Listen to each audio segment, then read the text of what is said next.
우리의 초점이 아까 금방 예배를 드리면서 이런 생각이 들었습니다. 오늘 준비한 말씀도 결국 우리가 하나님과의 관계를 위해서 겸손해져야 되고, 우리가 하나님을 다 알기 위해서 자기중심이 십자가에 못 박혀야 되고, 우리가 하나님과 그 관계와 하나님과 동행하고 하나님을 더 사랑하기 위해서 우리가 더 배워야 되고, 올바른 자세도 필요하고, 우리가 열정도 필요하고, 우리가 하나님 앞에 하나하나 주님을 따라가야 된다는 것 같습니다. 오늘 오전에도 목사님 말씀하셨지만, 하나님과의 관계를 놓치고는 우리가 하나님을 위해서 바쁜 것도, 하나님을 위한 봉사도, 하나님을 위한 배움도 아무런 의미가 없음을 우리가 기억하면서, 하나님 오늘 나에게 하나님 당신을 만나고 돌아가겠다는 하나님 인격체신 그 주님이 내 안에 오셔서 주님, 내가 주님을 보고 가겠다고 하는 그 열망으로 주님을 바라보시고 주님을 따라갔으면 좋겠습니다.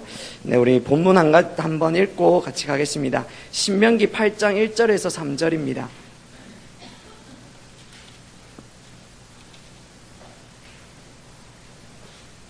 신명기 8장 1절에서 3절입니다.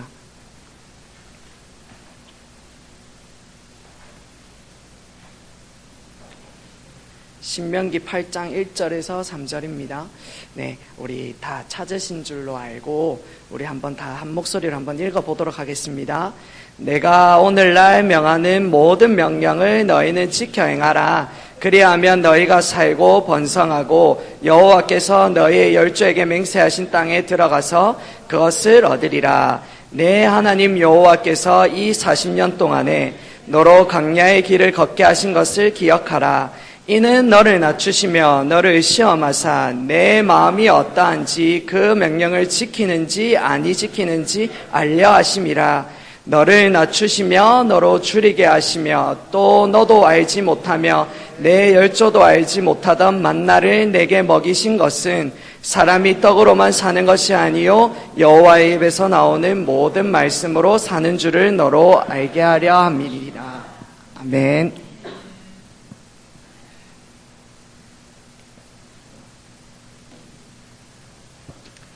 이 말씀은 우리 광야 이스라엘 백성들이 실제적으로 홍해를 건넜다는 것이 무엇이냐면 세례를 받은가 같이 물 사이로 지나갔다라고 고린도전서에 얘기하고 있습니다. 광야 이스라엘 백성들이 430년간 종살이를 하고 하나님이 그들의 기도하는 소리를 듣고 그들의 환경을 들으시고 보시고 그들에게 모세를 보내사 그 종들을 애굽의 그 바로의 손에서 건지셔서 홍해를 가르시고 거기에서 건너가셔서 광야로 인도하셨습니다. 구원받았을 때 우리가 하나님을 알게 되어지고 하나님을 우리가 실제적으로 하나님의 아들이심과 그 예수 그리스도가 내가 죽을 수밖에 없는 죄로 인하여 지옥 갈 수밖에 없었는데 하나님이 사랑하셔서 내 죄를 대속하실 수 있는 유일한 한 가지의 길이 예수님이 십자가에 죽으심으로 우리가 그 십자가에 죽으신 예수 그리스도를 믿음으로 우리가 구원을 얻을 수 있습니다. 이렇게 구원을 얻고 나면 하나님께서는 그냥 끝난 게 아니고 네가 가나안 땅에 바로 들어가서 행복하게 살아라가 아니고 광야 이스라엘 백성들을 광야로 인도하셨습니다. 왜 광야로 인도하셨냐면 우리가 구원을 받고 하나님 사단의 나라에서 하나님의 나라로 옮겨갔다고 우리 컨퍼런스에서 배웠잖아요. 이게 우리가 죽을 수밖에 없어서 지옥 갈 수밖에 없었던 우리 사단의 권세와 사단의 사망, 사단의 죄와 이런 권세 속에 우리가 묶여서 죄인 종노릇하고 살던 우리들이 하나님께서 자유케 해줘서 하나님 나라로 갔는데 거기에서는 법도 있고 왕도 있고 거기에서는 하나님 나라의 백성으로서의 삶을 살아가야 될 우리가 규칙들도 있고 기준들도 있고 우리가 아무렇게나 살아간다고 하나님 나라의 백성이 아니라 하나님은 왕이시기 때문에 그 백성들을 대하시는 기준이 있습니다. 그래서 우리나라에도 많은 법들이 있잖아요. 근데 우리가 그 법을 모르고 사람을 죽였다고 해서 살인자가 안 되는 게 아니라 그 법을 알건 모르건 내가 그 법을 지키지 않는다면 나는 살인자가 될 것이고 나는 죽게 될 것이고 감옥에 가게 될 것입니다. 그런 것처럼 하나님도 우리가 구원받고 난 이후에 하나님 나라의 백성으로서의 삶을 살 수 있도록 기준을 가르치시고 우리의 삶이 그 기준에 살 수 있도록 다루신다는 겁니다.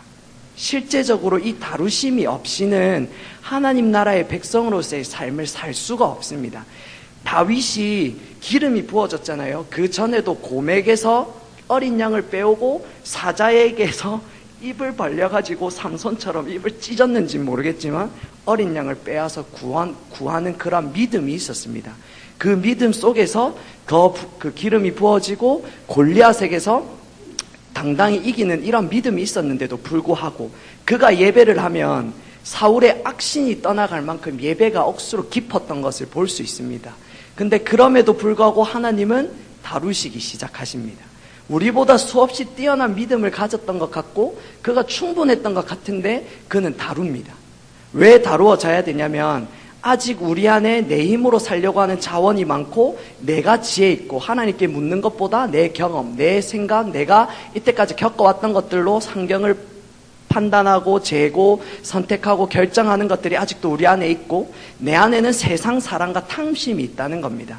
돈만 탐심이 아니라 사람의 평가를 우리가 하나님보다 더 사랑할 때 하나님의 영광과 내 영광이 딱 부딪히는 그 순간 우리는 왜 힘이 빠지고 낙심되느냐, 하나님만 높여지지 못했기 때문에 내가 낙심되느냐, 그게 아니라 내가 내 영광을 취하지 못했기 때문에 낙심되고 힘이 빠지고 막 시기가 올라오고 배가 아프고 잠이 안 오고 우리가 내가 원하는 일들이 되어지지 않을 때, 그러니까 하나님 그분만이 나의 모든 것 되지 않는 그 순간, 그것 때문에 우리는 기뻐하지 못하고 즐거워하지 못한다는 겁니다.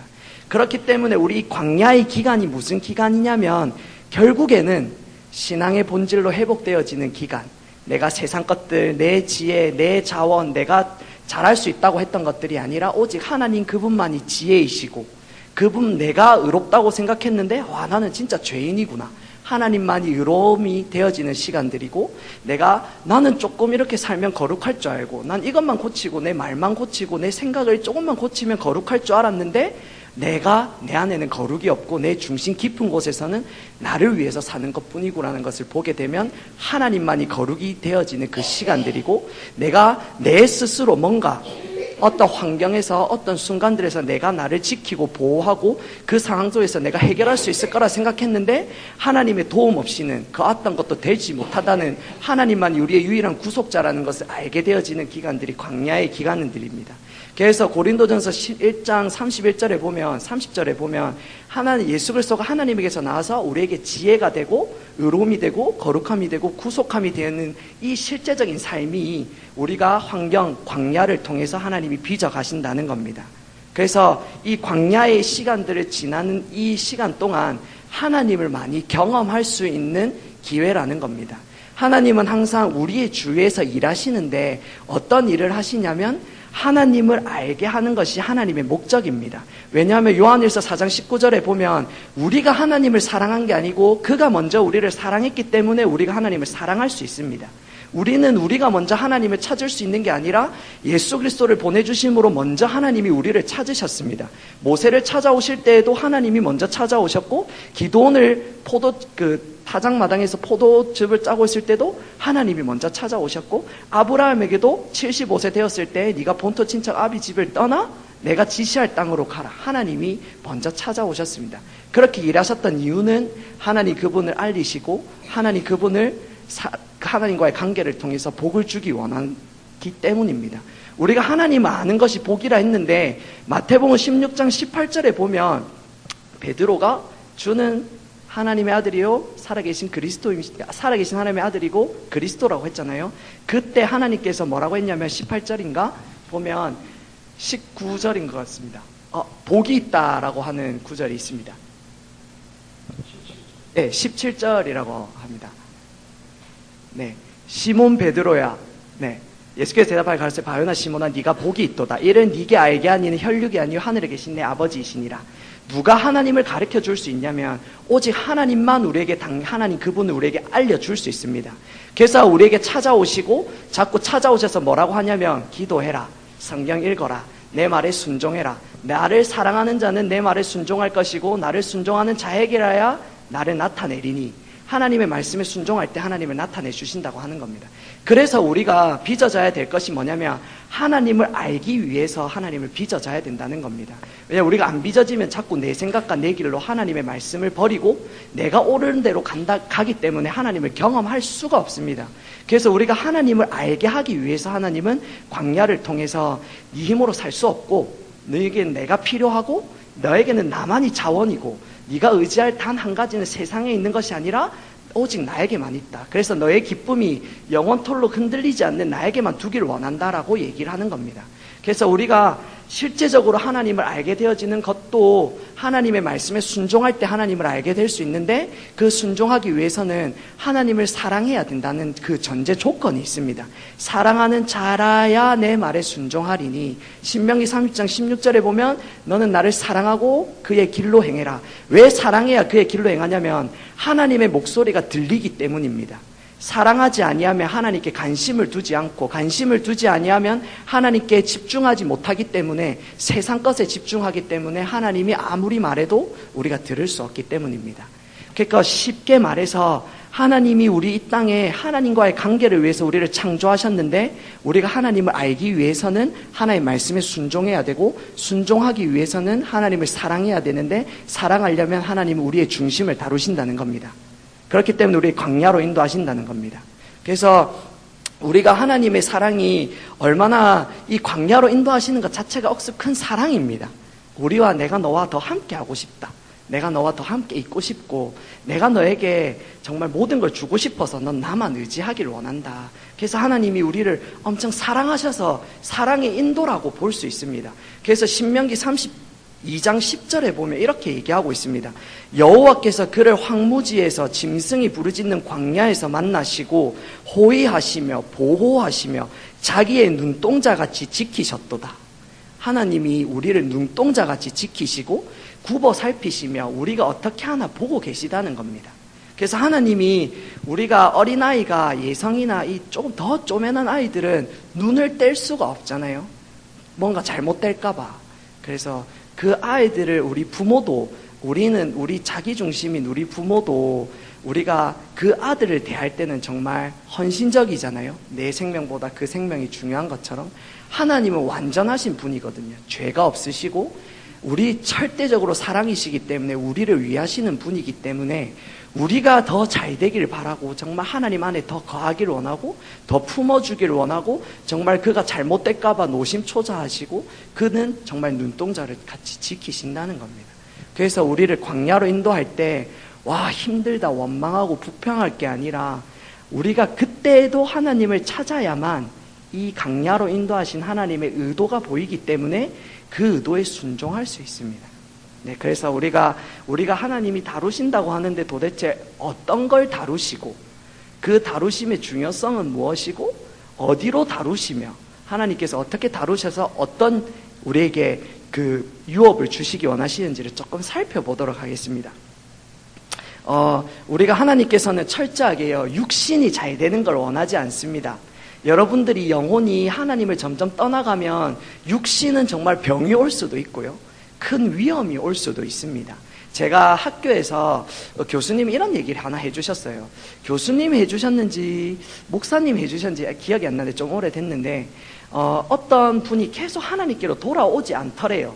근데 공사장에 가가지고 막 공사를 하다가 떨어졌는데 막 크게 다쳤어요. 하나님께 돌아오라는 사인이었는데 그래도 안 돌아갔대요. 그럼 어느 날 안전모를 쓰고 어디 높은 층에 올라갔는데 떨어져가지고 하반신 마비가 됐거든요. 근데 그가 하나님이 이제 나를 부르신다는 걸 듣고 그때 돌이킬 수 있었어요. 그러니까 하나님은 우리가 인간적으로 보면 굳이 저렇게 때려서 이렇게 돌이켜야 되냐 하지만, 하나님은 자유의지를 갖고 우리의 마음을 막 발로 밟아가지고 하나님을 사랑하게 만드는 게 아니라, 그가 하나님을 알아서 주께로 돌아오기를 원하시는 그 하나님의 마음이 있기 때문에 그 환경을 쳐서라도 그가 마음을 하나님께 열어서 주님께 돌아오기를 원했다는 겁니다. 그래서 요한 3서 1장 2절에 보면, 사랑하는 자여 내 영혼이 잘된 같이 네가 범사에 잘되고 강건하기를 내가 간구하노라. 여러분들이 하나님을 떠나서 육체적으로 뭔가 잘되기를 원하고, 내가 하나님과의 관계를 떠나서 내가 하나님을 위해 뭔가 섬기겠다고 하는 것은 정말 잘못된 것입니다. 그래서 내 영혼이 범사에 잘된다, 이게 하나님과의 친밀한 사랑의 교제, 주님만 알고 사랑하는 그 관계로 회복되어질 때에 하나님께서 나를 먹이시고 입히시고, 너는 먼저 그의 나라와 그의 의를 구하라, 내 모든 걸 채우시리라. 그러니까 네가 하나님은 하나님과의 관계를 떠나서는 뭐 어떤 것을 너에게 줘도 아무런 의미가 없다는 것을 하나님 아시기 때문입니다. 그래서 하나님은 항상 우리의 영혼을 먼저 돌보시고 우리의 영혼이 복되고 기쁨과 즐거움을 누리기를 원하신다는 겁니다. 그래서 하나님은 신명기 8장 16절에 보면 광야로 인도하셨던 목적도 내 조상들도 알지 못하던 만나를 광야에서 네게 먹이셨나니 이는 다 너를 낮추시며 너를 시험하사 마침내 네게 복을 주려 함이었다. 그들의 고통을 씻지도 못하고요, 그들은 먹고 싶은 것도 먹지 못하고 육체적으로 볼 때는 아무런 소망이 없었습니다. 그런데 하나님은 마침내 복을 주려 했다, 이 말이 그들을 다루고 빚으셔서 가나안 땅에 들이셔서 하나님께서 그 가나안이라는 것은 하나님을 대표하는 것인데 하나님과의 친밀한 교제 가운데 하나님께서 주시는 그 생명들을 누리고 하나님과의 그 유업들을 누리고 살기를 원했다는 겁니다. 그런데 그들이 결국에는 실패했습니다.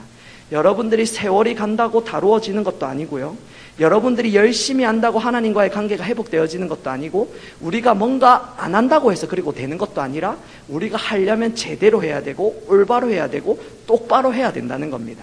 성경에서 말하는 올바른 자세를 가지고, 성경에서 말하는 올바른 기준을 가지고, 성경에서 말하는 올바른 기준을 따라 길을 따라 하나님이 말씀하시는 그 길을 따라갈 때 우리가 다루어지고 빚어진다는 것이지, 실제적으로 광야 이스라엘 백성들은 40년 동안 실패했습니다.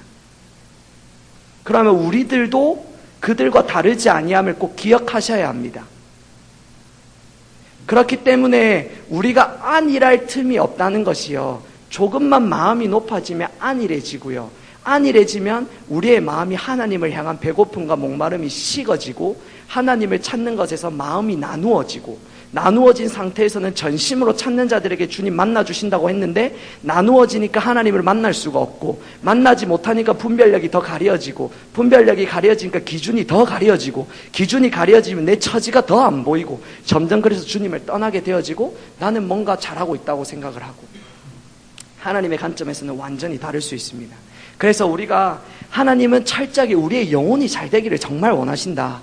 우리의 영혼이 하나님과의 관계를 맺기 위해서는 우리의 육체 따위는 우리의 육체를 사랑하지만 정말 우리가 영혼이 돌이켜져야 된다면 육체의 질병을 주실 수도 있고, 육체를 어떻게 보면 하나님께서 좀 아프게 하실 수도 있다. 관계가 깨질 수도 있고, 내가 원하는 걸 못 얻을 수도 있고, 정말 내가 사랑하는 것을 놓아야 될 때도 있고. 그래서 하나님께서는 이렇게 얘기하십니다. 내 부모와 처자와 형제와 자매를 부인하지 않고는 능히 내 제자가 될 수 없고, 자기를 부인하고 십자가를 지지 않는 자도 능히 내 제자가 될 수 없고, 내 소유를 내리지 않는 자도 내 제자가 될 수 없다 라고 얘기를 하고 있습니다. 그래서 하나님은 항상 우리의 육체보다 영혼이 원하신다. 그래서 그 영혼을 너무나 사랑하셔서, 그 영혼을 사랑하셔서 독생자를 보내주셨습니다. 하나님이 그 영혼을 사랑하셔서 예수 그리스도를 보내주셨다는 겁니다. 그 영혼이 잘 되기 위해서, 그 영혼이 지옥 가는 것을 보지 못해서, 그 영혼이 지옥뿐만 아니라 이 땅에서 그 영혼 동안 누려야 될 모든 것들을 주기 위해서 예수 그리스도를 보내주셨다는 겁니다. 그래서 여러분들이 다른 사람을 보고 비판하고 판단할 때 그 사람을 비판하고 판단하는 게 아니라 예수 그리스도를 비판하고 판단한다는 것을 인식해야 됩니다. 나를 위해서 죽으셨기 때문입니다. 그래서 우리에게 더 무언가를 받고 주는 것이 아니라 하나님 그 예수 그리스도를 더 알아가는 것 자체가 우리에게 유익과 복과 우리의 모든 것입니다. 이 땅에 해야 될 단 한 가지가 정말 하나님을 아는 것인데, 하나님을 우리가 얼마나 알아가고 있느냐 이겁니다. 1년에도 수없이 예배를 드리고 우리가 하루 365일 24시간 주님 앞 우리가 주어진 시간 동안 어떠한 사람들은 정말 하나님의 영광을 보고 하나님께 다 드려지는 사람이 있는가 하면, 왜 어떠한 사람들은 하나님을 따라가 중도 포기하기도 하고 주님을 버리기도 하고 인생을 정말 삼손과 같이 하나님이 택한 자지만 육체적으로 살다가 망한 사람도 있습니다. 그렇기 때문에 우리가 하나님을 아는 것이 정말 중요하다는 것을 인식해야 됩니다. 제가 여기서 중요합니다 이렇게 얘기해서 아는 그런 표면적인 알미 아니라, 정말 여러분이 하나님을 찾기 시작하고 하나님을 찾아서 하나님을 알기 시작하고 하나님을 떠나 있을 때 그 심각성과 중요성을 점점 깨달아서 주님을 안 찾으면 안 되고, 내가 살아가야 될 유일한 한 가지가 하나님이라는 것을 보지 못하면 또 집에 가서 주님을 안 찾고 지금도 성경 읽지 않고 기도하시지 않는 분들이 있다면 여러분들은 신앙생활 하는 것이 아닙니다. 그냥 교회만 왔다 갔다 할 뿐이지 여러분들은 그리스도인들이 아닙니다. 아직도 성경을 읽어라, 기도해라, 하나님 찾으라 이렇게 얘기할 때가 아니라는 겁니다. 언제까지 우리가 하나님 찾으라, 성경 읽어라, 기도해라. 그것은 우리가 구원받은 백성으로서 참다운 게 아니라는 겁니다. 그래서 우리의 영혼이 잘 되기 위해서 기도를 통해 하나님을 만나고 성경 말씀을 통해서 하나님을 만나고 하나님의 자신과 하나님의 생각과 하나님의 마음이 무엇인지를 알아 내 삶을 하나님의 뜻에 맞게 우리가 드려져야 된다는 겁니다. 단순히 우리가 즐겁기 위해 구원받은 게 아닙니다. 이 예배 자리에 와서 하나님 날 구원해 주셔서 감사합니다, 주님 예배합니다 이러려고 우리만 구원한 게 아니라 하나님께서는 그분의 영광을 위하여 우리를 구원하신 부분, 하나님의 그분의 영광과 그분의 목적을 위해서 우리의 삶을 주께 드리기 원하시는 부분, 하나님 우리를 사셔서 주인 되셨다고 막 얘기하고 있습니다. 단순히 우리가 즐겁기 위해서만 예수를 믿는 게 아닙니다. 그랬다면 바울은 예수를 믿은 게 아닙니다. 그럼 우리가 삶을 살아갈 때에 우리가 넘어질 수도 있고 실패할 수도 있고 시간이 좀 걸릴 수도 있지만 결국에 여러분들의 마음에 살아있는 게 뭐냐면 내가 하나님을 더 알고 싶어하는 그 추구함과 하나님이 말씀하시는 성경대로의 삶을 살고 싶어하는 이 마음들이 우리 가운데 있어야 된다는 겁니다. 네. 그런데 여기에서 보면 하나님은 그렇게 우리가 그럼 나에겐 없다 해서 이렇게 끝날 게 아닙니다. 예수님께서 우리를 구원하셨을 때 이미 구원이라는 것 자체가 영생은 곧 유일하신 참 하나님과 그가 보내신 자 예수 그리스도를 아는 것이다 라고 얘기하고 있습니다. 알기 때문에 하나님이 이미 은혜를 다 주셨습니다. 네. 그래서 제가 어느 날 기도를 하는데 화요 집회 때인 것, 저희 기도했던 것 같습니다. 저번 주 월요일 날. 네, 기도회 때 하는데 두 가지 생각이 좀 이렇게 스쳐 지나갔습니다. 비행기 조종사가 하나가 스쳐 지나갔고요. 그 맹인들을 끄는 견이 있잖아요, 개가. 근데 이 두 개가 생각나면서 만약에 여러분, 제가 조종을 한 번도 안 해봤는데 제 비행기 탈 사람 있습니까? 여러분, 개가 훈련이 안 됐는데 맹인을 그 개에 끌고 갈 수 있습니까? 근데 여러분들은 왜 하나님과의 관계 가운데 무장되어지지 않고 가정을 그렇게 세우시지 못하고 내 이웃을 그리로 인도하지 못하는데 왜 우리는 아니라고 아무런 생각 없이 우리가 이렇게 살 수 있냐 이겁니다. 오늘 목사님이 얘기했잖아요. 내가 안 되면 내 가정을 가르칠 수가 없습니다. 내가 모르는데. 조종사가 그렇게 중요한 이유가 뭡니까? 사람들이 죽기 때문 아닙니까? 내가 하나님과의 관계가 살지 못하면 내 영혼도 죽을 뿐 아니라 내 옆에 사람들도 내 영혼을 주께로 인도하지 못할 뿐 아니라 오히려 죽일 수 있습니다.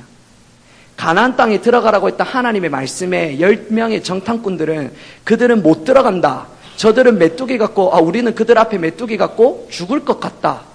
그래서 그들이 60만 명이 어떻게 했습니까? 울고불고 했습니다.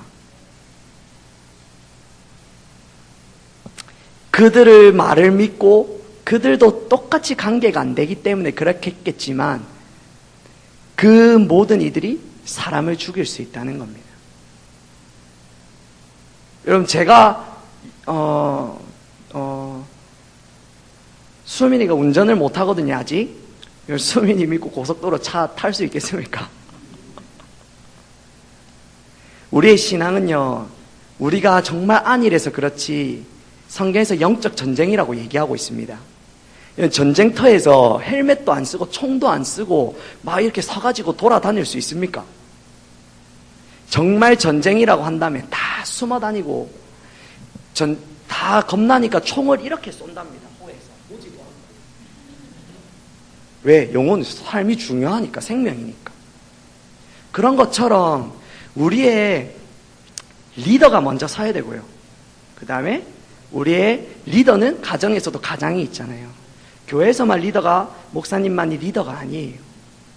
우리의 농소교회 등대의 사명이 있잖아요. 두 가지가 있습니다. 등대의 의미가. 그 빛을 비추어서 여기가 항구라는 목적지라는 것을 가르치고요. 그 어두컴컴한 그 배가 그 항구까지 올 수 있도록 빛을 비추어서 그 길을 안내하는, 그 길을 보여주는 기능이 있습니다. 그럼 여러분들을 부르셨을 때 하나님께서 하나님과의 중심적인 삶, 하나님과의 관계가 회복되어지고 어떻게 그 한 사람을 하나님과의 관계로 인도할지를 길을 알아서 제시해주고 인도해줄 수 있는 이것이 여러분들 등대의 사명을 살 수 있는 건데, 실제적으로 이 삶을 사는 게 정말 작다는 겁니다. 그래서 예수님도 좁은 길과 좁은 문이라 하잖아요. 그래서 우리가 영혼이, 우리의 조금 신앙생활이 경각심이 정말 들어 있어야 됩니다. 근데 하나님을 찾는 자들은 경각심이 반드시 있을 겁니다. 이대로는 안 된다는 걸 알고 있을 겁니다. 자기 중심에서 돌이키지 않고는 멸망의 그 상태에서 머물러 있지 못하다는 걸 압니다. 내가 하나님의 그 상황을 알고서는 뒤돌아갈 수 없고 정체에 있을 수가 없습니다. 앞으로 가는 것만이 답입니다. 내가 그렇게 심각성을 알고 있는데 내가 뒤돌아가려고 한다. 불가능합니다. 내가 그대로 있어서 되겠다. 불가능합니다. 가지 않고는, 해결하지 않고는, 이것을 주님께 다 야곱의 씨름을 붙들어서 해결하지 않고는 내게 소망이 없다는 것을 압니다. 그러니까 여러분들이 내가 정말 신앙생활을 하고 있는데 정말 이런 영적인 진리들이 더 깊어지고 처지가 인식되어지고 하나님과의 관계가 더 심각해지고 있다면 여러분들은 잘하고 있는 것이지만, 단순히 교회만 오고 있다면 여러분들은 앞으로도 이대로 할 거면 교회를 굳이 안 와도 됩니다. 성경은 다 얘기해주고 있거든요. 강야 이스라엘 백성들, 하나님 노를 격발하는 자들이었습니다. 하나님께서 이걸 기록해 놓은 이유가, 그래 나는 안 되니까 포기해라 이렇게 기록해 놓은 게 아니라, 하나님은 이런 것들이 있으니까 네에게 본보기가 되고 거울이 되어서 그렇게 살지 마라 이렇게 얘기하는 거 아닙니까? 사랑하니까. 그러면 우리의 영혼이 그렇게 중요한데 하나님은 우리의 이 영혼을 어떻게 다루시기 원하시는가 한번 보겠습니다. 하나님은 주권자 왕이십니다. 첫 번째입니다. 우리가 하나님 나라는 사단의 나라에서 하나님의 나라로 옮겨진 것을 말한다고 한다. 나라에는 왕이 있고 법이 있다. 하나님은 주권자이시기에, 그 나라 왕이시기에 우리를 대하시는 기준이 반드시 있으시다. 기준이 없다면 그 사람은 믿을 수가 없습니다. 오늘은 이랬다가, 자기 기분이 안 좋으면 이랬다가, 자기 기분 좋으면 막 다 해줄 것처럼 했다가, 자기 기분 안 좋으면 인상 쓰고 아는 척도 안 했다가, 그 사람을 신뢰할 수 없습니다. 근데 하나님은 이렇게 봐도 신뢰할 수 있고 저렇게 봐도 신뢰할 수 있고 앞뒤 옆뒤 어디서든 봐도 그분은 하나님이시라는 겁니다. 기준을 가지시고, 그래서 그 기준을 가지시고 우리를 대하십니다. 그래서 고린도전서 14장 33절을 보면, 14장 33절을 보면 하나님은 어지러움의 하나님이 아니시오 오직 화평의 하나님이시니라. 이게 개역인가? 어떤 개역 개정을 보면 무질서의 하나님이 아니라고 합니다. 하나님은 반드시 질서가 있습니다. 여러분들의 삶에서 하나님과의 관계가 안 될 때 일단 더러워질 가능성이 있습니다. 잘 안 씻고, 잘 씻으실 수도 있습니다.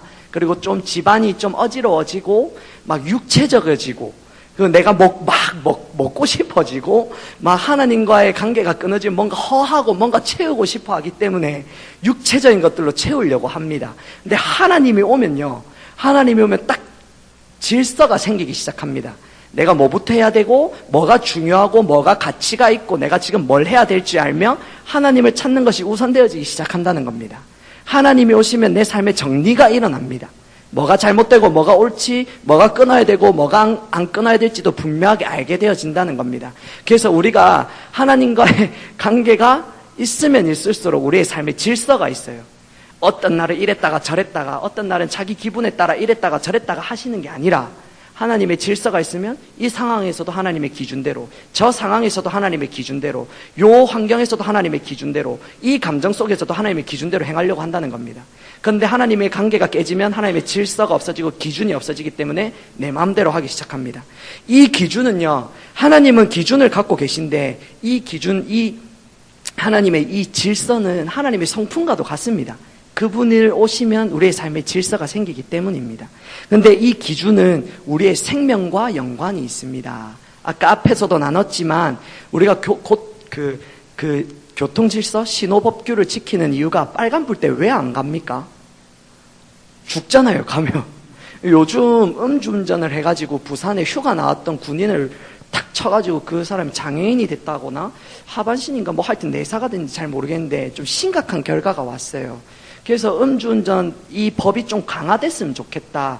우리나라는 좀 신기한 게 미국의 것을 다 닮아가려고 하면서 좋은 거는 안 닮으려고 합니다. 동성애 이런 건 진짜 빨리 닮으려고 하거든요. 선진국이면 알아가야 된다 이렇게 하면서 미국은 술을 먹으면요, 술 먹고 범죄하면 더 가중처벌합니다. 근데 우리나라는 술 먹었다 하면 그 벌이 좀 완화되고 또 좀 약해지잖아요.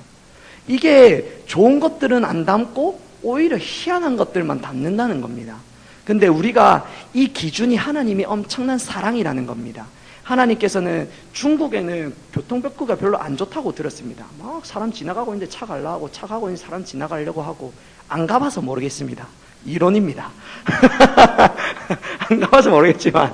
근데 이렇게 우리나라처럼 질서가 잘 잡힌, 교통법규의 질서가 잘 잡힌 데가 많이 없다고 합니다.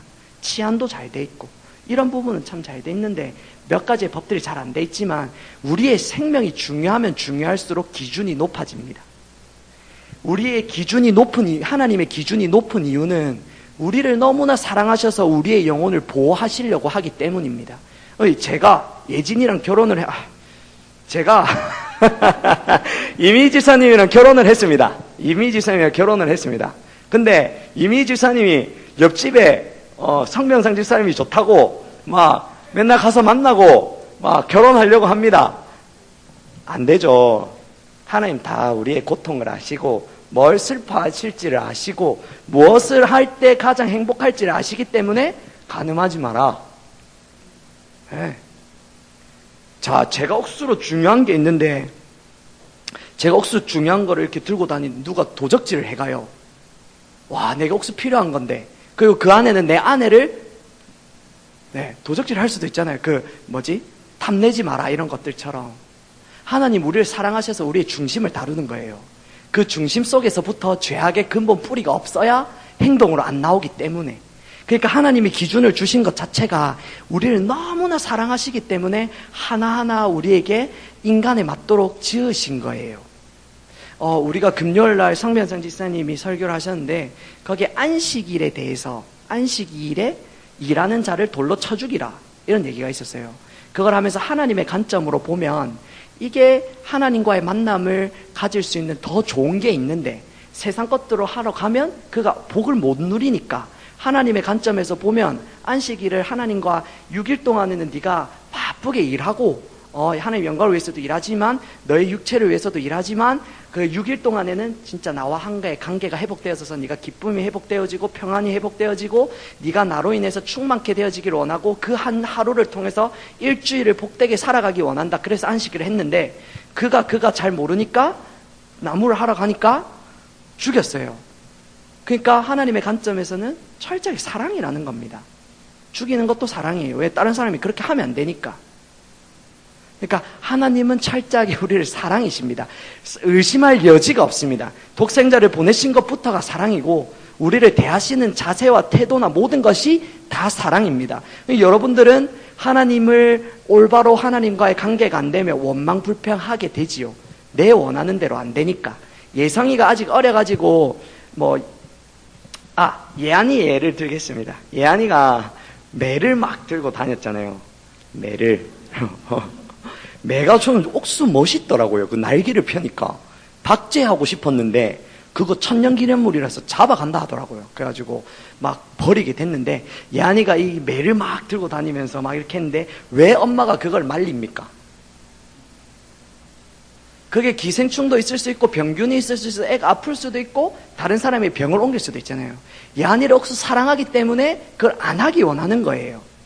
그러니까 하나님께서도 우리가 그렇게 내가 원하는 것을 예안이는 매를 갖고 노는 거지만 하나님이 보실 때는 얘에게 유익한 것은 그게 아니라는 거예요.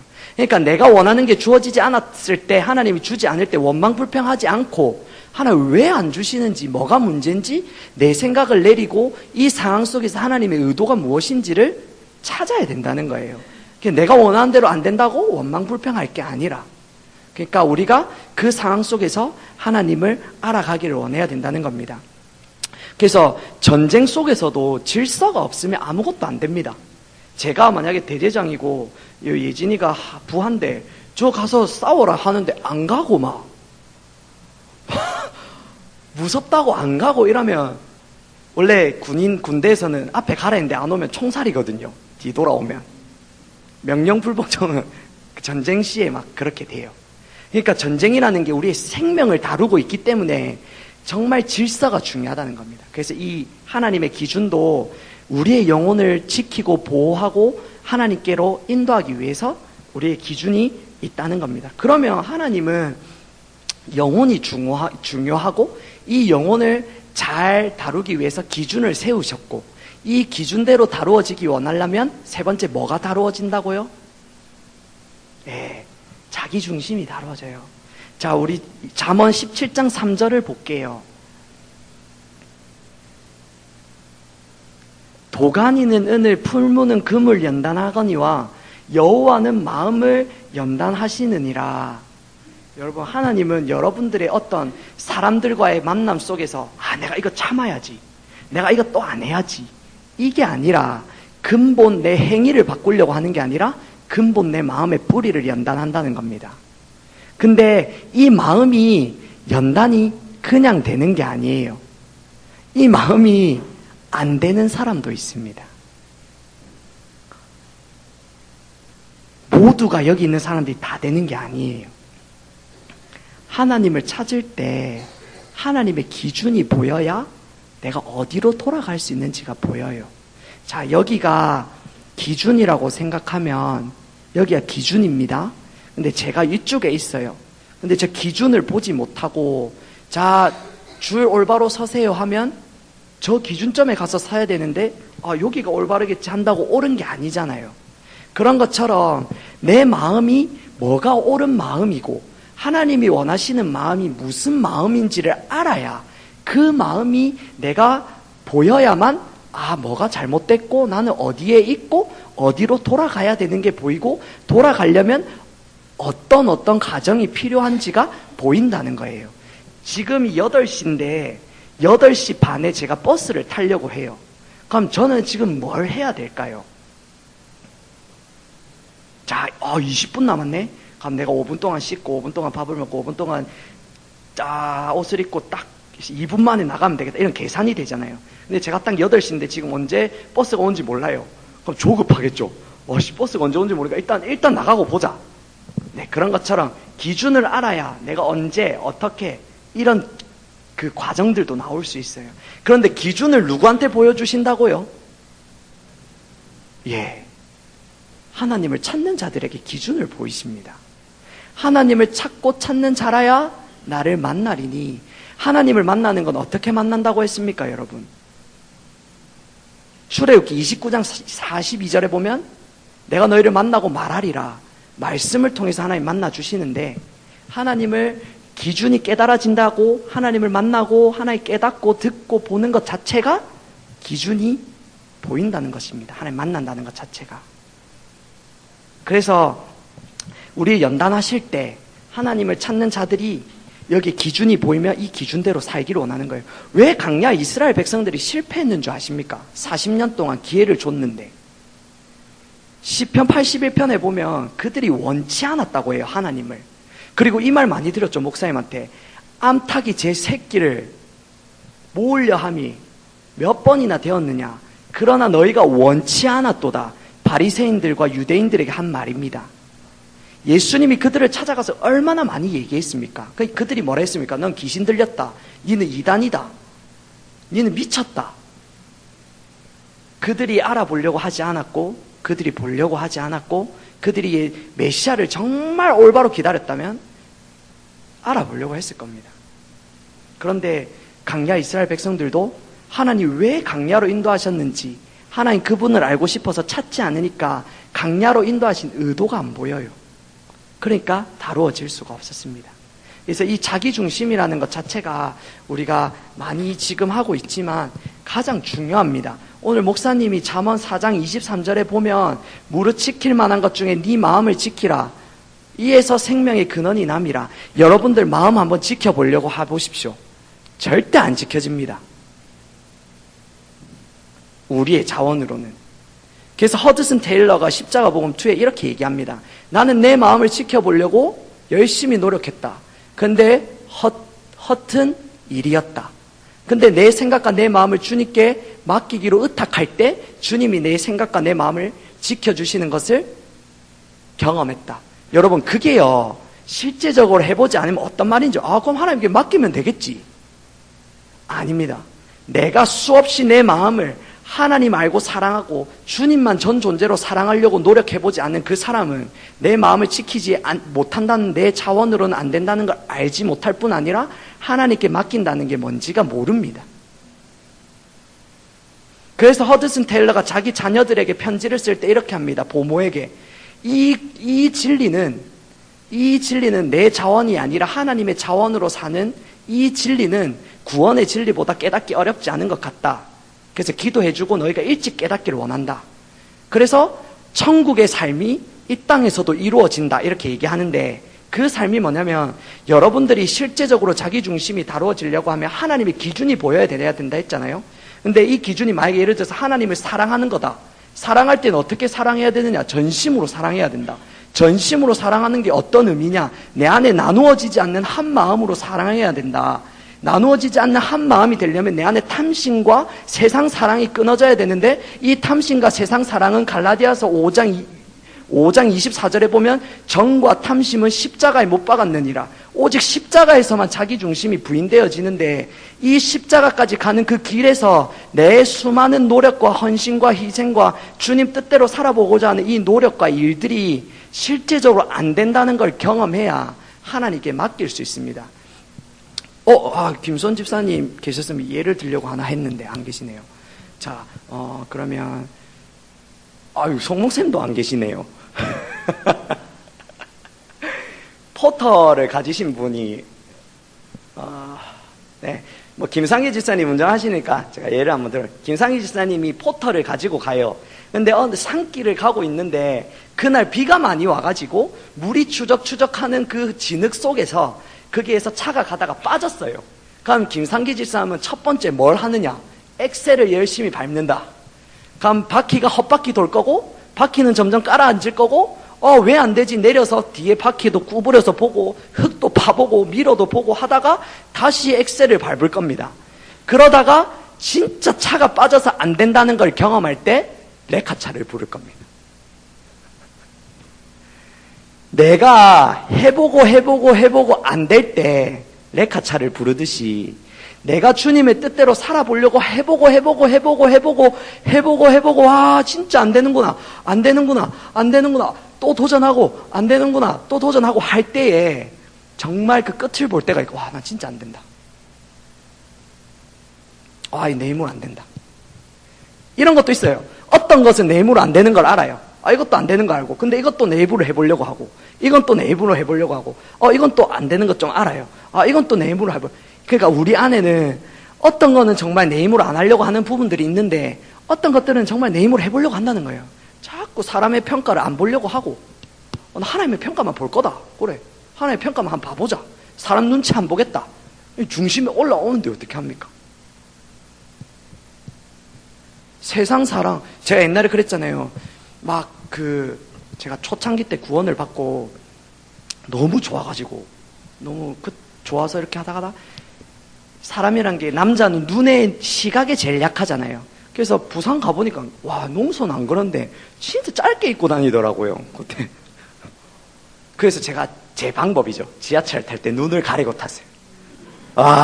눈을 가리고 타고 안 보고 밑에 보고 있고 막 안 되더라고요. 그러면서 나중에 이런 것들이 계속 반복되다 보니까 주님 나는 그런 자입니다. 내 힘으로 안 되는 걸 압니다. 그래서 주님 십자가 당신이 그래서 나를 위해서 오셨고 그 십자가만을 의지하고 지금 나에게 은혜를 부어달라고 할 때 하나님의 길이 보이고 하나님의 길에 대해서 고민하니까 다른 것들이 안 들어오더라고요. 그래서 여러분들이 자꾸 내가 이거를 내리려고 나를 내려야겠다 이걸 계속 보고 있으면 뭐만 보일까요? 이것만 보이겠죠. 근데 하나님은 여기서 내 힘으로 되는 것을 딱 떼면 십자가를 떼면 다른 게 보이기 시작합니다. 그러니까 우리 하나님의 기준이 하나가 보여야 돼요. 그래서 어떤 게 보여야 되냐면 예를 들면 제가 저번 주에 이렇게 했잖아요. 와, 우리 자기 중심에서 우리가 돌이켜지지 않으면 하나님 우리 보고 한탄하신다. 그런 심각성들이 점점 보여요. 자기 중심을 이렇게 우리가 가다 보면요. 기준이 이렇게 안 살면 안 되는 게 보여요. 이렇게 안 살고는 다른 데로는 갈 수가 없고 이거 말고는 타협할 수가 없고 이대로 안 가면 하나님이 인정 안 하시는 게 보이고 이대로 안 가면 하나님 함께 하시지 않는 게 보이기 때문에 이대로 돌이킬 수밖에 없는데 내 힘으로는 안 돼요. 그러니까 도전하겠죠. 이 살아보려고 발버둥 치겠죠. 근데 이렇게 가다 보면 어떤 게 보이냐면 자기중심적인 심각성이 보여요. 심각성. 점점 자기중심이 어떤 건지를 하나님이 정리해 가시고요. 두 번째로는 자기중심의 심각성이 뭔지가 쫙 보이기 시작합니다. 그러면 자기중심에서 어디로 돌이켜야 되는 거지? 그러면 하나님 중심으로 돌이켜야 되는구나. 이 기준이 보이고 그럼 어떻게 돌이켜야 되는가? 어떻게 돌이켜야 되는가? 그 길을 가르쳐 가세요. 그 길을 가르쳐 가는 게 하나하나 자기가 깨져야 된다. 이 말이 뭐냐면 내 힘으로 하나님 뜻대로 살 수 없고 하나님 은혜로만 살 수 있구나. 점점 이런 것들을 하나님 알게 해주신다는 거예요. 이론적으로 먼저 정리해 가시고 이 이론들을 실제 삶에서 환경을 통해서 내가 다루어질 수 있도록 부딪히게 하시고 사람을 통해서 드러내시고 우리의 중심을 드러내신 다음에 내가 또 도전해보고 안 되는 나를 고민하고 씨름하게 해서 혼자 또 정리해보고 집에 가서 그 진리가 성령으로 조명이 계시되면 나 이제 하나님께 그 부분을 맡기게 되어져요. 그렇기 때문에 실제적으로 여러분들이 아무리 마음이 나뉘어지지 않고 전심으로 주님을 사랑해 보려고 한다고 해도 안 된다는 겁니다. 그래서 우리가 오늘 마태복음 22장 37절 39절에 보면 하나님을 사랑하는 것과 이웃을 사랑하는 게 같이 간다 이러잖아요. 그러니까 하나님을 사랑하려면 뭘 다루신다고요? 자기 중심을 다룬다 했잖아요. 내가 주인된 삶, 내가 내 육체의 마음이 원하는 대로 행하여 본질상 진노의 자녀가 된 거, 내 하고 싶은 생각대로 살아가는 그게 자기 중심적인 삶인데 그 삶이 점점 하나님 앞에 다루어지면 다루어질수록 우리의 마음은 하나님으로 채워지게 돼 있고 하나님으로 채워지니까 하나님의 관점으로 내 이웃이 보이기 시작할 때 이웃을 사랑할 수 있습니다. 어느 정도요, 하나님이 오시지 않고도 사랑하는 모양은 있을 수 있어요. 제가 성경에도, 야, 니 진짜 못생겼네? 이렇게 했다고 칩시다. 근데 어느 날은 이제 점점 못생겼단 말이 잘못됐다고 하니까 못생겼다 안 해요. 이제 화도 잘 안 내요. 겉모습은 바뀌어갈 수 있지만, 궁극적으로 얘가 하나님 안에서 얼마나 이쁜 애고, 하나님이 하나님의 관점으로 보실 때, 독생자를 주실 수밖에 없는 얼마나 귀한 애라는 걸 알면 알수록 사랑할 수밖에 없다는 거예요. 그래서 우리가 하나님과 가까워지면 가까워질수록 이웃은 그냥 하나님의 관점으로 보이고 하나님의 마음이 부어지기 때문에 그래서 우리가 사랑할 수밖에 없다는 거예요. 사랑할 수밖에. 그래서 헨리 블랙가이 목사님이 이런 얘기를 하시잖아요. 우리는 하나님을 사랑할 자원이 없다. 그래서 하나님을 사랑할 수 있는 마음을 부어주신다. 하나님을 사랑하면 하나님의 마음이 우리 가운데 부어지기 때문에 나를 사랑할 능력이 생긴다. 나를 사랑하면, 왜냐하면 나는 하나님의 귀한 자녀니까. 자존감이 올라가고 나는 이 세상에 뭐가 없어도 기쁜 존재이기 때문에 나를 사랑하기 때문에 이웃을 사랑할 수 있다. 이렇게 얘기를 합니다. 그러려면 여러분들의 궁극적인 핵심은 자기중심이 빚어져야 된다는 겁니다. 자기중심, 이게 뭐냐면 여기 이게 처음 보시는 분들도 있기 때문에 안다는 걸 가정하지 않겠습니다. 여기가 자기 목적입니다.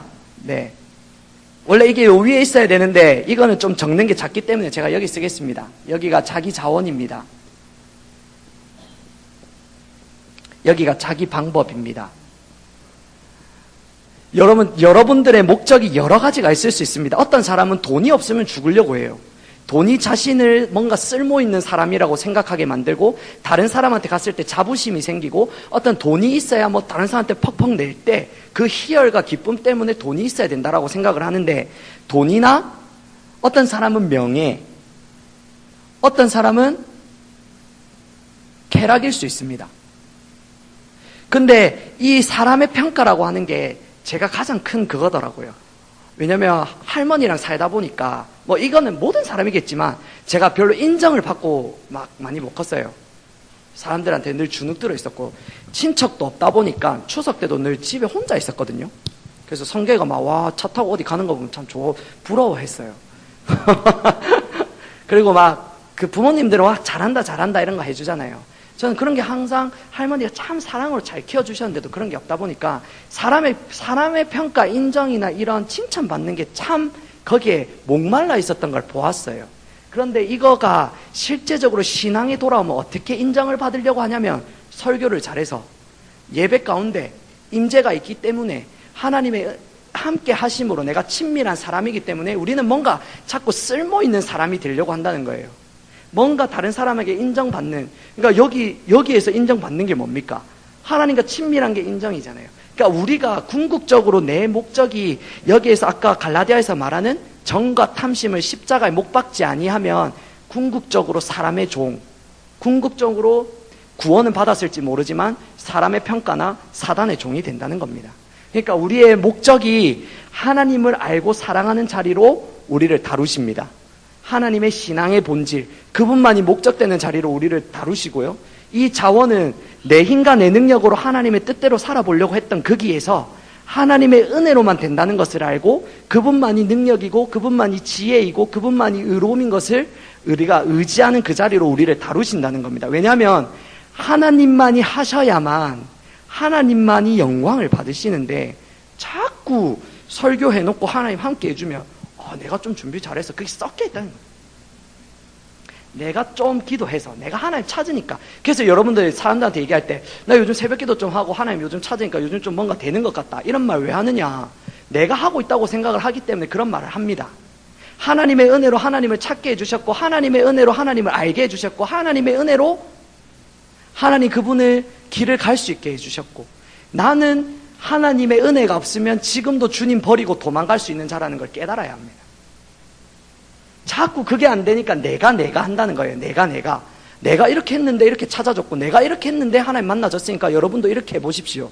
이게 잘못된 설교예요. 그래서 빌립보서에서는 주 예수 그리스도만 자랑한다라고 얘기했던 게 뭐냐면, 내 자원이 점점 내 힘으로는 주님 찾는 게 안 된다는 게 깨달아질수록, 하나님의 은혜구나, 하나님 그분이 하셨고 주님이 안 하시면 안 된다. 여러분들이 누가 필요하다, 누가 칭찬하고 누가 높여지고 이게 아니라요, 우리에겐 주님이 필요하다. 네. 여기 목사님이 옥수 설교를 잘하고 정말 목사님께서 은혜로 여러분들 잘 가르쳐 주시지만, 여러분들은 목사님을 볼 게 아니라 목사님 위에 함께 하신 그 하나님을 보고 하나님을 높여드려야 돼요. 그래야 목사님도 건강하고 안전할 수 있어요. 목사님은 또 신앙이 성숙하기 때문에 그게 지금은 별 의미가, 사람들의 칭찬이나 사람들의 말에 영향이 많이 안 갈 수도 있지만, 여러분들이 실제적으로 다루어지고 빚어지는 만큼 서로가 서로를 더 세워줄 수 있어요. 올바르게 하나님만 바라볼 수 있도록, 목사님도 하나님 바라보고 여러분도 하나님만 바라볼 수 있도록.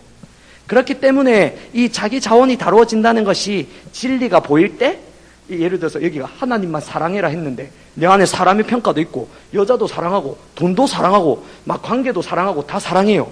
와, 이런 게 보이는데 내 힘으로 안 되는 걸 바라가겠죠. 이거는 내 자원으로 막 씨름하고 안 보고 막 안 가고 사람들 얘기도 안 해보고 막 이렇게 한다고요. 제가 사람의 평가를 다룰 때 그 사람이 혹시 시기가 질투가 나더라고요. 그 사람이랑 말도 안 했어요. 이게 제 방법이죠. 근데 하나님은 하나님의 은혜로 우리가 이 자원이 다루어진다는, 자기 방법이 뭐냐면, 여러분들 하나님께 잘 묻습니까? 안 묻습니까?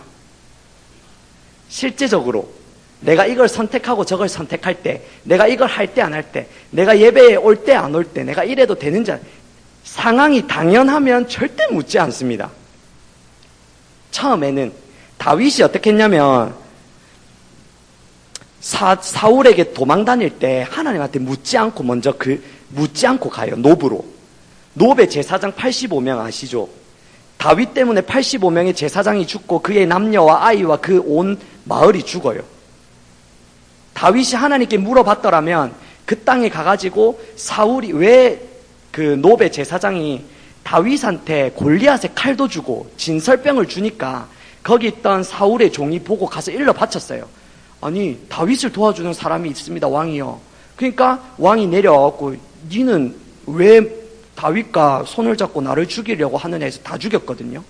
그래서 다윗이 하나님께 묻지 않는 결과가요, 여러분들은 우리가 영적으로 보이지 않아서 그렇지 우리의 영이 죽습니다. 여호수아가 아이성을 갈 때 하나님께 묻지 않았습니다. 36명이 죽었습니다. 다윗이 인구 조사를 했을 때 이스라엘 백성들이 7만 명이 죽습니다. 다윗이 법궤를 옮길 때 하나님의 제사장들의 어깨에 메고 옮기지 않아서 우사가 죽습니다. 여러분, 하나님께 묻지 않고 가는 결과가 우리의 영을 죽게 만듭니다. 관계가 깨지고요. 우리 안에 기쁨이 사라지고요. 우리 안에 내 목적과 내 목표대로 가면, 내 방법대로 가면 반드시 죽어요. 그래서 강야 이스라엘 백성들에게 이런 말씀을 하십니다. 너희가 욕심대로 구한 처사다.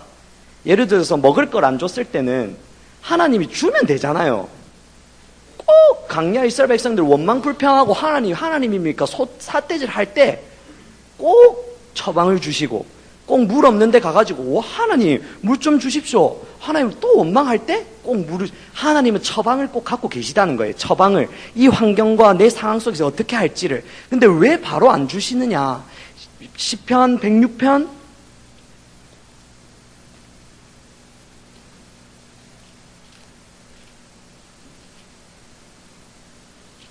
시편 106편 13절부터 14절 한번 읽어보겠습니다.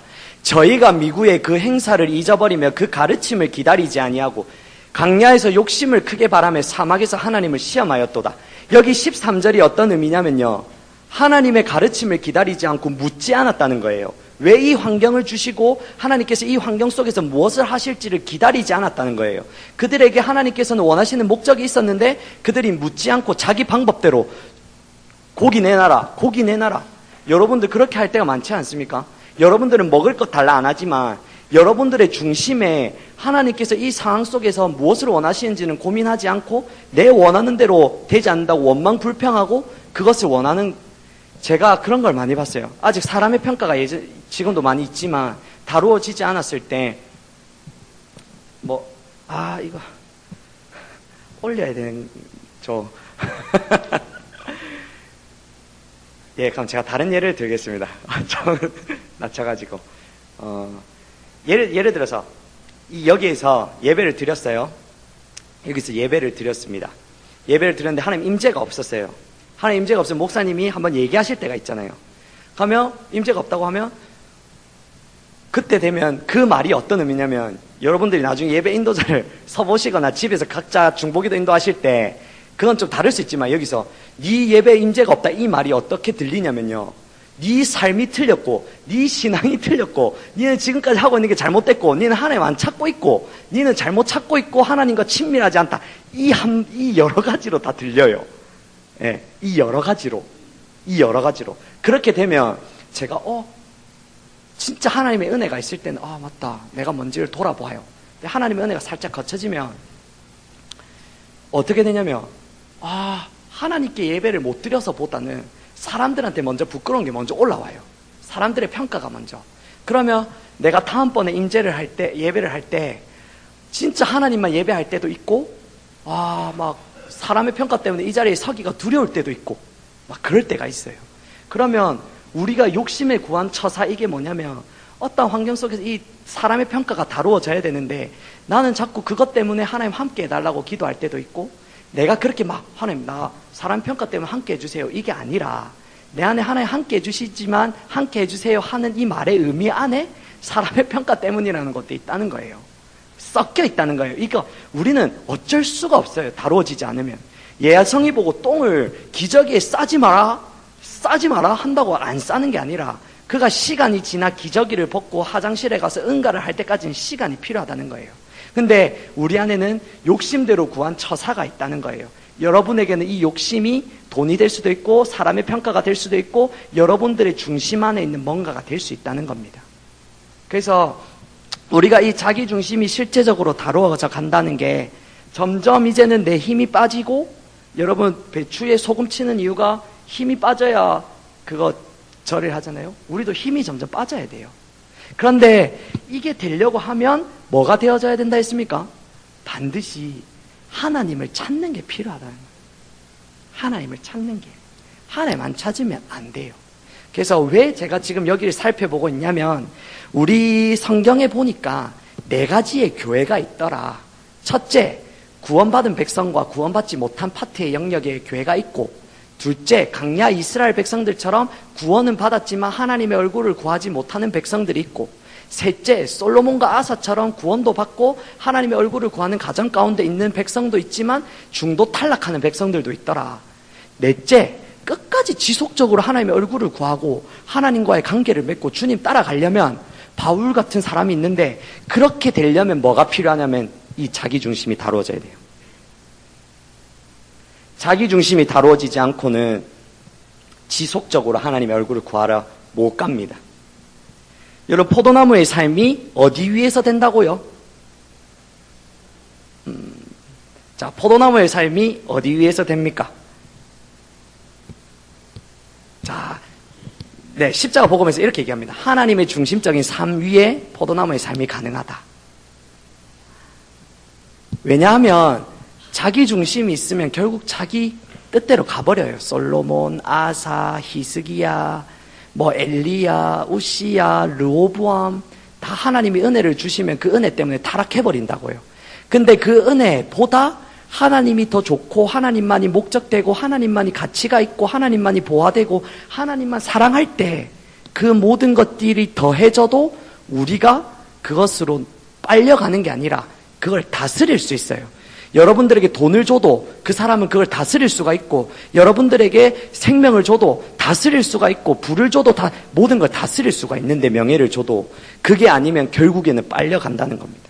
그래서 첫째가 우리가 구원받지 못한 백성들의 교회였고, 둘째가 이 강야 이스라엘 백성들은 육신적인 교회, 고린도전서 3장 1절 보면 너희가 아직도 어린아이같이 육신적이다 라는 교회. 세 번째, 하나님의 얼굴을 구하는 전환되지 못한, 하나님의 얼굴은 구하다가 떠나버린. 네 번째, 하나님의 얼굴을 지속적으로 구하는 이 백성들이 되려면 요 사이에 자기중심이 다루어져야 된다는 겁니다.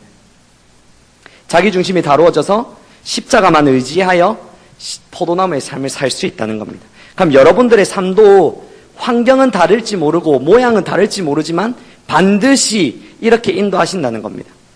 왜냐하면 오늘 성경에서 얘기하고 있으니까요. 성경은 성령의 감동으로 쓰여진 거 아시죠? 하나님이 주신 말씀이신 거 아시죠? 하나님께서 그렇게 얘기하고 있습니다. 그래서 오늘 이렇게 나누어 봤는데, 실제적으로 우리가 하나님의 안에서 다루어져서 하나님이 정말 하나님과 더 그 허드슨 테일러처럼, 아직 저도 그게 부분적이긴 하지만 정말 모든 영역에서 천국의 삶이 이 땅에서 누려져 보고 싶어요. 근데 한 번씩 우리 안에 자기 중심이 섞여 있기 때문에 자꾸 왜 기운이 빠지지, 힘이 빠지지 돌아보면 사람의 평가할 때도 많고, 순간순간 돌아갈 때도 많고, 내가 지금 예배하고 있으면서도 여러분들이 점점 더 하나님과 친밀해지면 요한복음 15장 2절에 보면 깨끗게 하는 자는 더 깨끗게 하려고 한다 하잖아요. 그러니까 더 하나님과 가깝게 하기 위해서 여러분들의 중심에 더러운 것들을 더 드러내서 더 제하려고 하신다는 거예요. 여러분들을 더 사랑하기 때문에. 그러면 그런 것들이 보면 내가 얼마나 주님을 자주 잊어버리는가. 잊어버린다는 말이 뭐냐면요, 그냥 하나님을 생각 안 하는 게 아니라 하나님을 잊어버린다, 이 말은 내가 원하는 대로 눈이 딱 돌아간다는 거예요. 내 평가, 내 그걸로 내 하나님께 그러니까 하나님에게서 눈이 떨어졌다, 이 말은 자기 중심으로 돌아간다는 거예요. 순간순간. 그래서 우리가 매 순간 십자가만 의지해가지고 우리가 자기를 부인하고 주님을 따라라 라고 얘기하는 게, 우리가 자기 중심은 십자가에서만 부인된다는 것을 가르쳐주기 위해서입니다. 이렇게 끝까지 가다 보면 정말 십자가만 의지하여 우리의 죄책감도 사라져요. 내가 그런 자기 때문에 하나님 이런 자를 나를 부르셨고, 와, 어떻게 이런 자를 부르셔서 나를 지금까지 인도하시지? 오히려 하나님께 더 감사가 돼요. 오히려 더 하나님을 사랑하게 되고, 이해가 안 돼요. 와, 이런 나를 포기하지 않고 또, 와, 난 진짜 하나님 앞에 죽을 자인데, 하나님 앞에 죄책감도 사라질 뿐 아니라 우월감이 많이 없어져요. 예를 들어서 저번 주에도 들었지만, 성교회가 저보다 설교를 잘하고 제가 설교를 못하면 성경이 앞에 가면 주눅들 거 아닙니까? 설교하라고 하면. 근데 제가 예진이한테 가면 예진이가 저보다 못해요. 우월감이 들겠죠. 성경이 앞에 가면 자존감 낮아져서 좀 죄책감 들고, 내가 좀 하나님 못 찾았나, 하나님 더 찾을 걸 그랬나, 막 이런 생각하고. 그러니까 이 모든 게 자기 중심성 안에 있다는 겁니다. 그래서 여기에서 거짓 신앙이 나오는데, 여기까지 하면 오늘 재직해 한다고 빨리 맞춰달라 했거든요, 어떤 분이. 어떤 무한의 압박을 했습니다. 그래서 제가 오늘 여기까지만 하고 마치도록